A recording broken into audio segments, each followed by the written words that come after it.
Hey, we're about to start the show, and you know the drill. If you've been here before and you have something important to share, please add a capital letter Q to your comment. And if you are watching live for the first time, please let us know by writing the word new, and we'll give you a nice little welcome. Enjoy the broadcast.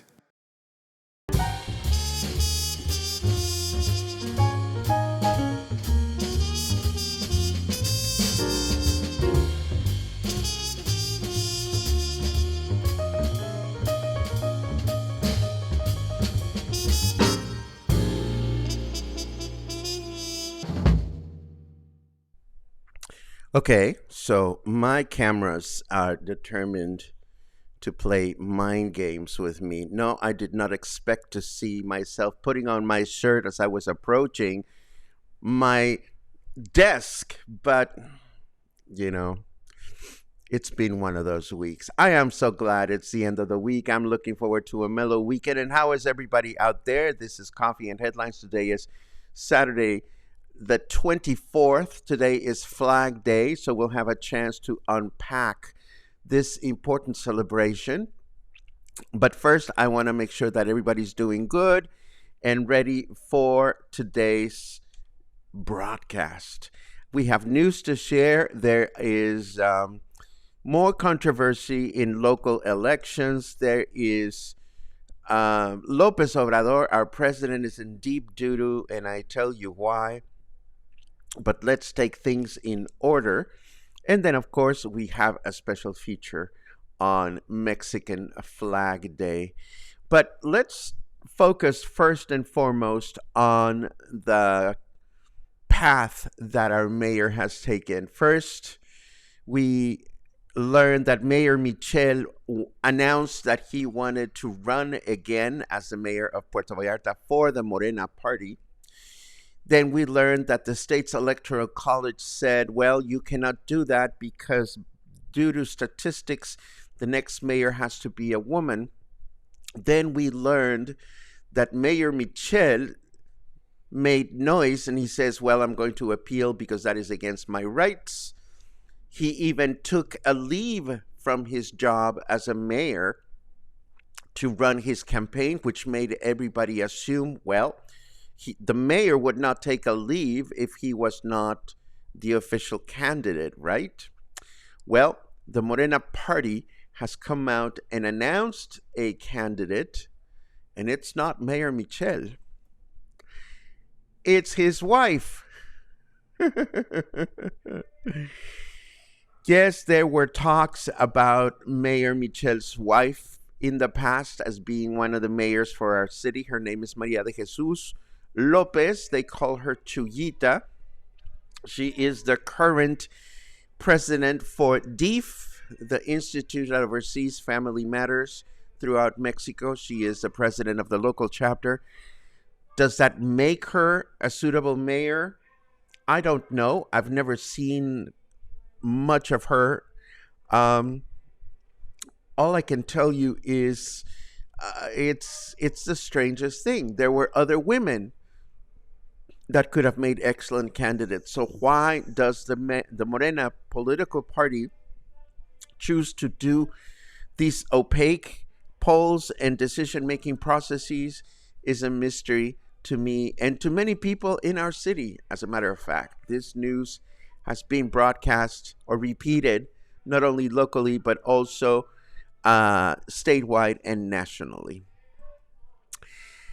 And of course, as Mayor Michel's term gets closer to its final months, Vallarta Independiente shows us the eyesore that the Malecón has become as part of his legacy. The article features a number of photographs that were taken a couple of days ago, acknowledging the effect of the waves and weather on one of our city's most iconic attractions. But the reality is that the current administration has simply not been capable of tackling the upkeep of the Malecón, which is one of our city's magnets and most important icons. And you get to see it if you want to go and participate on today's Carnival parade. Tribuna de la Bahía announces that some streets will close in downtown Puerto Vallarta today due to the Carnival parade, and traffic is expected to be unusually challenging for those driving through the city from 5 p.m. until midnight. The parade is expected to begin at 6:20, not 6:30, not 6:45, but 6:20 at the Municipal Stadium and head south through 5 de Diciembre, El Centro, and Emiliano Zapata. If you're planning on being out and about, take lots of photographs, send them my way. Then we can see what the parade was all about. And, oh dear, let's talk about our president who is now in deep doo-doo. This is not all that relevant to us living here in Puerto Vallarta, but it makes for good Saturday gossip. The New York Times commissioned an article that aims to uncover President López Obrador's ties with the narco during his campaign years, allegedly involving bribes received by his 3 eldest sons. Then the Times submitted a series of questions to the President of Mexico for him to clarify and answer, and he submitted a deadline.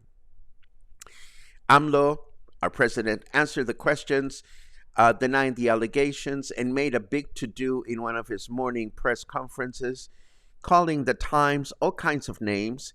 And of course, the Times decided, okay, fine, be that way. We stand behind the reputation and integrity of our writers. So here's the article. So the Times publishes the article. And then our president was not happy about that. So he went and announced the name of the Times correspondent who wrote the article, who lives in Mexico, and announced the journalist's telephone number out loud in his morning press conference. This, of course, is against the law, according to Mexico's Institute for Transparency, who claim that nobody is above the law. And of course, AMLO said, in other words, honor, dignity, or his reputation is above the law, and he also claims that he would do it again. Needless to say, this business, which I discovered a new word this morning, which is doxing, that is the crime, that is the behavior that he's being chastised for, not only in Mexico, but also in the United States. And doxing is the search for and publish private or identifying information about a particular individual on the internet, typically with malicious intent. Hackers and online vigilantes routinely dox both public and private figures, I discovered.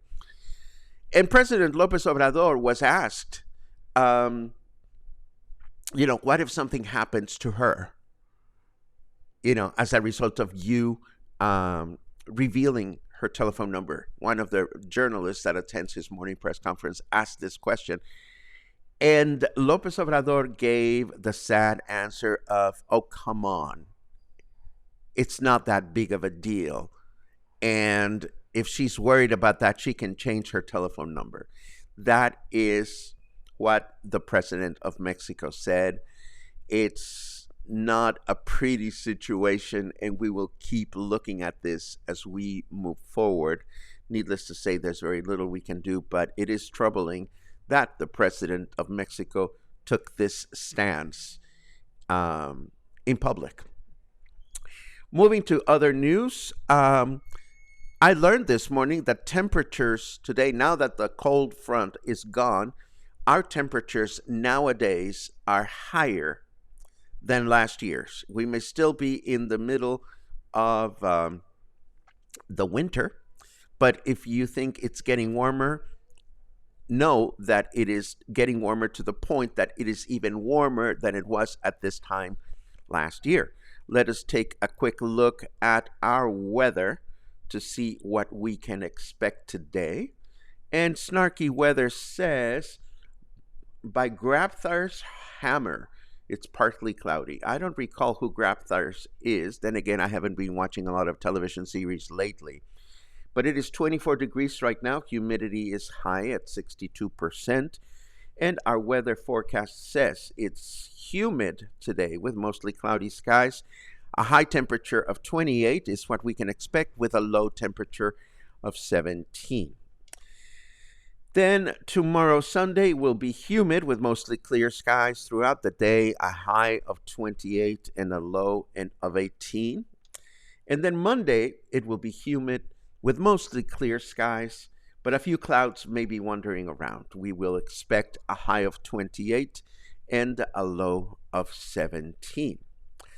And now, just a quick update. I didn't even prepare a bit of news about this, but I've been reading about Annie, the elephant that was rescued this past week in the state of Jalisco. Annie is now presently recovering in the Guadalajara Zoo, and authorities are now debating whether she will end up staying at the Guadalajara Zoo or the zoo that is located in the city of León, Guanajuato, which has also expressed interest in taking over the well-being and the upkeep of this elephant, which was previously neglected by a popular circus company in Mexico.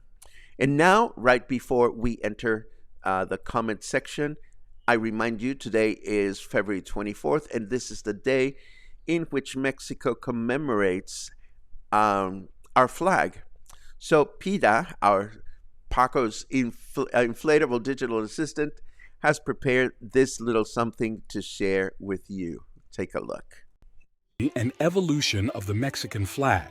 The history and evolution of the Mexican flag are woven into the fabric of the nation's identity, symbolizing its struggles, triumphs, and aspirations.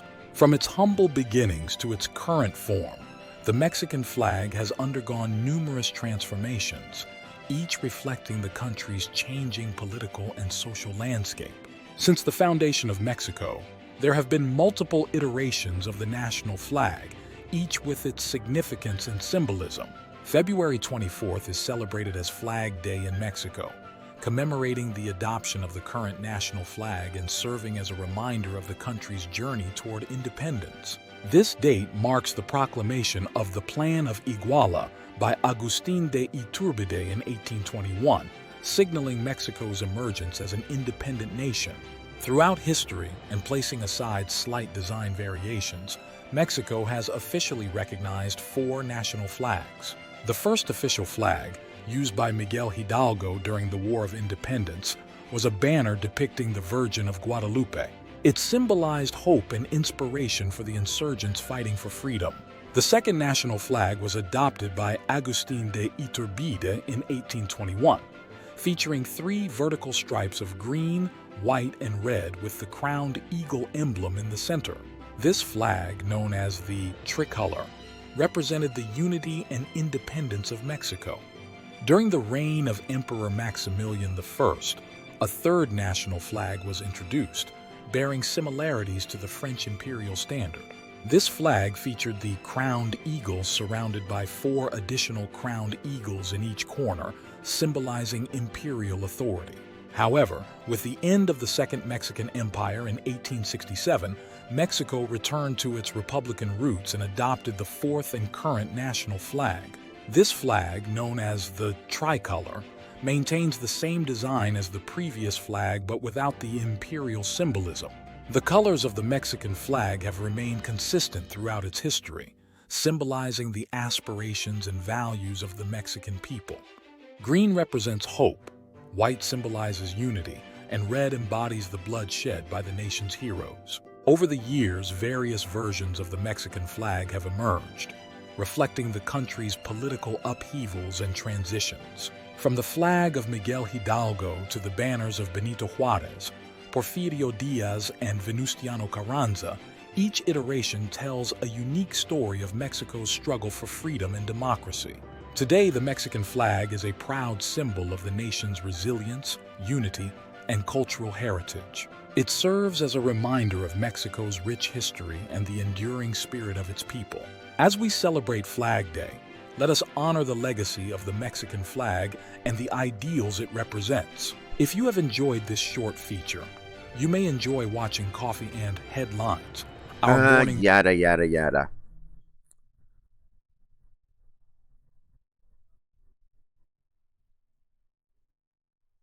Okay, we don't need to watch the end of that. Let us take a look at your comments and see what you guys are up to this morning. Hello, happy music. And I am looking at your. Let me turn that down just a tiny bit. I think I'm going to spend some time this weekend readjusting all my levels and all that good stuff because the software, the technology played all kinds of games on me this week, and it's not fun for you. It's certainly not fun for me. Let's see. We have all kinds of good mornings, and that's wonderful. Albert has a good morning with a Q. Hola, cluster from Cuates y Cuetes and Emiliano Zapata, a.k.a. Cuates at EZ. Oh, dear. Oh, dear. Those acronyms drive me crazy in the best possible way. Let's see. Looking for cues.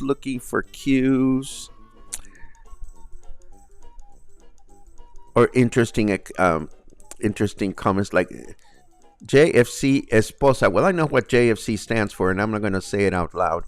There's nothing wrong with being the wife of the mayor, but unfortunately, it's pretty clear in local circles that a lot of the decision making that is going on in our current administration is handled by the mayor, but it's really handled by his sons and his wife. So it's just crazy. All I know is I'm not going to vote for him, or I'm not going to vote for his wife. I'm not going to vote for Morena, period. Barbara, it was nice chatting with you as well. Thank you very much. Let's see what we have. Gary, unfortunately, this is what happens, and you're absolutely correct in your comment, and that's what is upsetting society as far as this news item is concerned. Should something happen to this journalist, oh my goodness, let us hope that nothing does, but clearly the actions taken by our president have been strongly criticized. Boom, boom, boom, boom.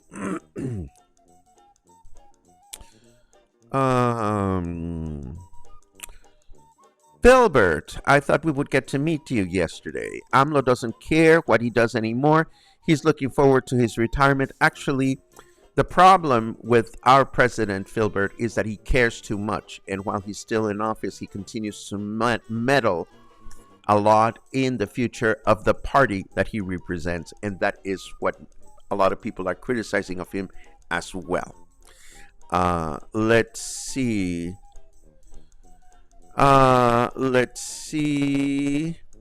Frank says, glad we made it to meet and greet yesterday. Nice chatting with you. It was great chatting with all of you that I met yesterday. It is always a pleasure to connect with you in person. And this brings me to the end of today's broadcast. As always, it is a pleasure to see you, and my eyes are all over the place because I'm trying to find. This is what I'm trying to find. I think, no, not that. I'm trying to find my usual. There you go. That's what I was looking for. My Buy Me a Coffee. Thank you very much for being with us today. Thank you very much for joining me for another week. Next week, of course, we begin preparations for our upcoming music appreciation presentation, which there's not a lot to prepare because it is Tony Bennett. We've done it before, but still, we'd like to make sure that it is all ready to go. I hope everybody has an amazing weekend, and I hope to connect with you sometime in the near future. Have a truly great weekend, and I'll see you soon.